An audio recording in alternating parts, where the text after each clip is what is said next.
其實咧呢個牌子咧，我哋呢個永生呢兩個字係好熟悉㗎啦，喺真光區嚟講啦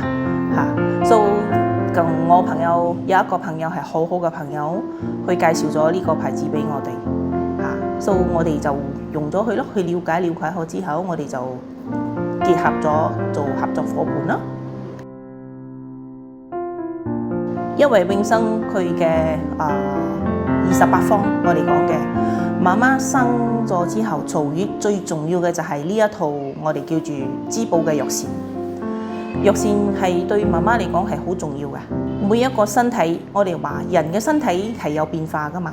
如果係每一個身體媽媽係唔適合食藥膳或者係點樣嘅話，係唔可以話調理到身子嘅。而永生呢個藥膳咧，係每一個媽媽俾我睇到㗎啦，就係每一個媽媽無論佢嘅身體嘅狀態係點樣，都係適合使用嘅。所以呢樣嘢係俾產婦係一個好好嘅一個調理嚟嘅，而係唔需要話去好 specify 一個中醫師嚟調理藥膳啊，調理媽媽嘅補湯俾佢哋咯。肯定會啦，